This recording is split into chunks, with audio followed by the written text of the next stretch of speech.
Olá e seja bem-vindo ao Paulo Figueiredo Show especial, uma edição especial, direto do Bahrein. Eu esperava estar em lua de mel, não com você, Eduardo, só para deixar claro, Natália veio comigo, mas a gente está aqui no meio de um turbilhão político, um turbilhão de mentiras. Eu estou vendo você muito tranquilo e sugeri aqui que você separasse um pouco do seu tempo para conversar com a minha audiência, que é uma forma de você conversar direto com o público. Obrigado por ter aceito essa entrevista de última hora aqui, Eduardo. Eu que agradeço, né?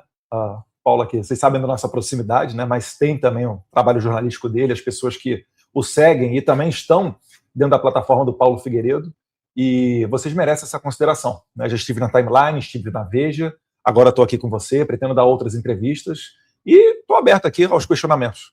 Obrigado, Eduardo. Apesar da nossa amizade, que não é segredo para o público, eu vou buscar aqui, vestir o meu chapéu de jornalista e você absolutamente honesto e direto, como você permitiu que eu fosse, talvez até um pouco duro, a audiência pode achar que estou sendo um pouco duro, mas é porque eu acho que você está realmente, não tem nada a esconder e quer responder ao público da melhor forma possível. A primeira pergunta que eu tenho que fazer para você é a seguinte: você conhece o Daniel Porcaro?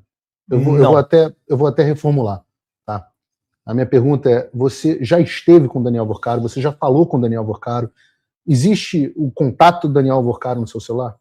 Nunca encontrei com o Daniel Porcaro, você não vai ver nenhuma mensagem de WhatsApp vazada, até porque eu não tenho, né, o contato dele na minha agenda, não tem absolutamente nada, né? Poderia haver, tá, Paulo, sendo bem sincero, porque voltando um pouco no tempo, uns anos atrás, ele era um cara da Faria Lima, dava entrevistas, participava de grandes eventos, enfim, estava sempre naquele métier de uma parte social mais elitizada da sociedade, e poderia ter, né? Mas não tem. Então isso aí já fica bem claro. Eu vou fazer mais uma vez uma pergunta dizendo, tem certeza? Por que eu estou fazendo essa pergunta? Porque os telefones do Daniel Porcaro estão dentro da Polícia Federal. Por algum motivo que a gente não sabe qual é, o gabinete do ministro André Mendonça está vazando, ou a Polícia Federal, seja lá quem for, estão vazando de forma seletiva, especificamente para prejudicar e influenciando na eleição brasileira a candidatura do seu irmão Flávio.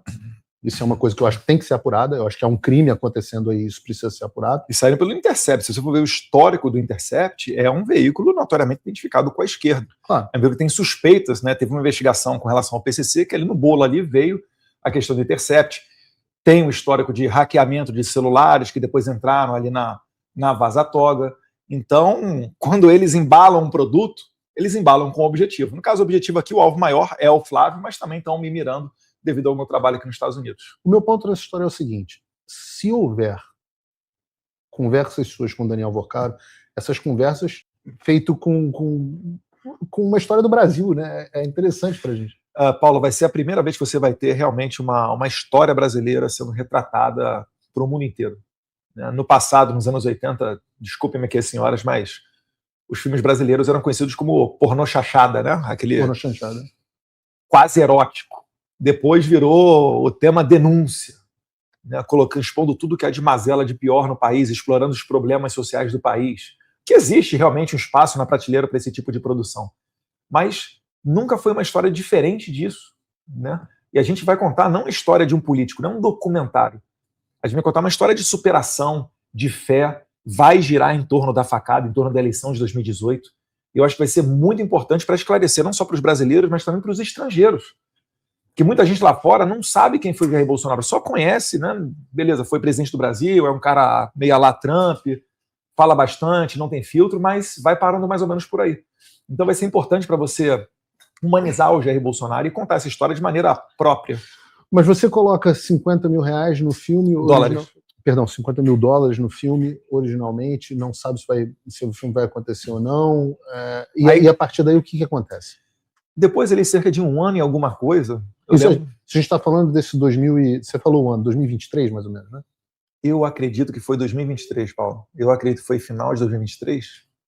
Aí final de 2024, quando estava prestes a vencer o contrato com o Cyrus, ele seria liberado para, enfim, assumir outras produções, que ele é uma pessoa altamente requisitada no mercado, acabou que veio, a gente conseguiu um investidor, né? Aí começa a história da Entre, tem outros investidores no filme também, mas é importante pontuar isso por quê? Porque inicialmente esse contrato dos 50 mil dólares, como o risco era inteiro meu, o contrato descrevia ali que eu seria o cara do filme, eu seria diretor... Eu quero chegar na história do produtor executivo, mas me explica o seguinte, então a Entre entra ao final de 2024 pela primeira vez. Sim, sim. Essa empresa que... Vou ser bem sincero contigo, eu não sou o cara das finanças, tá? Tá.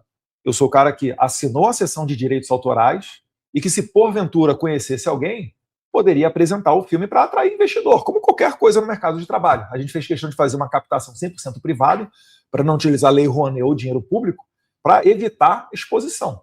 E foi muito difícil conseguir investidores. Quase que eu perdi os meus $50 mil. Por isso que eu falo que é um negócio de louco, que era um risco muito alto. E se você perdesse $50 mil? Perdi, acabou. Você é uma das pessoas menos apegadas a dinheiro que eu já vi na vida, é interessante. Às vezes até de menos. Pergunta para você, e o papel do Flávio? Como é que o Flávio entrou nessa história? O Flávio é muito semelhante a mim. Então, quem era o Flávio? Era uma pessoa que, se encontrasse algum investidor, né, poderia sugerir para que fosse investido no filme. Eu não sei exatamente quando, mas o próprio Flávio já falou isso, né? Ele conheceu o Thiago Miranda, e o Thiago Miranda acabou falando com o Vorcaro, trazendo o Vorcaro para captar para o filme. E não existe um contrato assinado entre... Quem é esse Thiago Miranda, Eduardo? Que a audiência não conhece esse Thiago Miranda. Ele é uma pessoa de Brasília, né?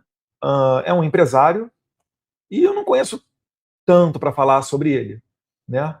Mas é um cara que vive nesse métier, conhece pessoas, né, milionários, etc.